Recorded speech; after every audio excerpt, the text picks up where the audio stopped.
The following contest is scheduled for a 2-hour time limit.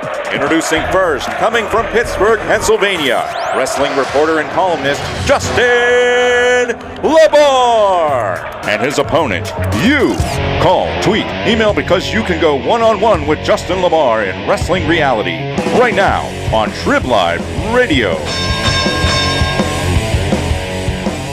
What's up, people? Wrestling Reality here. Trib Live Radio, one-on-one with me, Justin Lamar, every single Tuesday. As always, we are on a big week coming up as we are on the go-home. We're on the go-home show to Survivor Series, the Fall November Classic coming up this Sunday, as well as for everybody here in the Western PA area this Saturday, it will be Extreme Rising. It's the 15th anniversary of ECW's November to Remember. It's going to be at the Golden Dome in Monaco. We're going to have Matt Hardy on in just a little bit, talking about that as he's in the main event, as well as much more.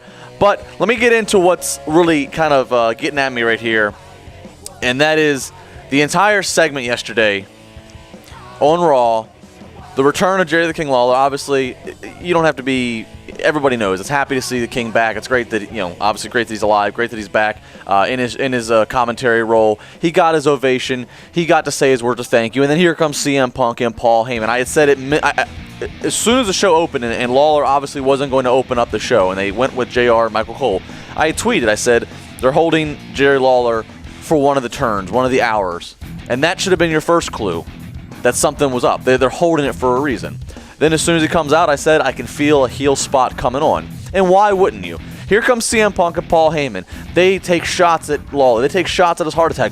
Paul Heyman even begins to fake a heart attack. Very, very, very obviously faking, an obvious mocking, obvious parody.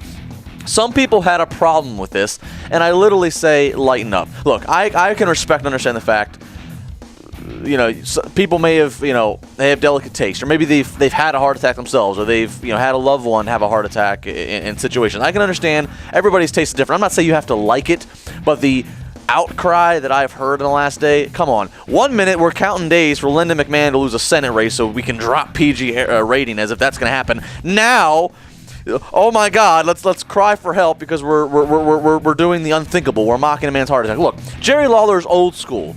He's old school. If he's well enough to be back in his job, don't you think he's going to want to contribute to the product? Don't you think it's not going to change that it happened?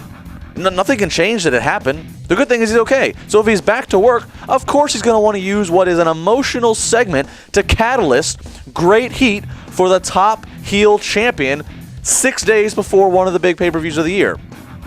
I don't see where the confusion is.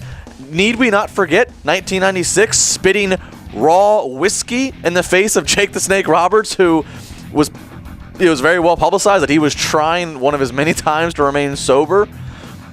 I mean, what? Because you didn't watch Jake the Snake firsthand drink himself into drunkenness, it's not as emotional to you because you did watch Jerry the King Lawler? I don't know. All the Stu and Helen Hart death remarks when he was feuding with Bret Hart in the 90s, the biggest worked rivalry ever with comedian Andy Kaufman and the lines they crossed. I mean, I don't know where the surprise is.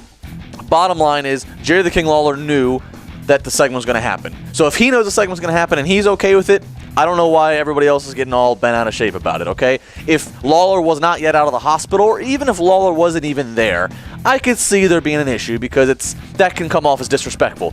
But it's part of a show. It's entertainment. And the last time I checked, you have a remote that can change the channels. I'm sure we're going to have a lot of opinions all through the show. 412-320-7925 is the number. sportstalk@tribweb.com. You can tweet me at Justin Lamar. Again, we're going to have Matt Hardy later talking about this event, Extreme Rising, coming up on Saturday. Plus, my good friend and lead singer from the Delaney, Zig Daniels, here in studio with me for the rest of the show. We'll be back.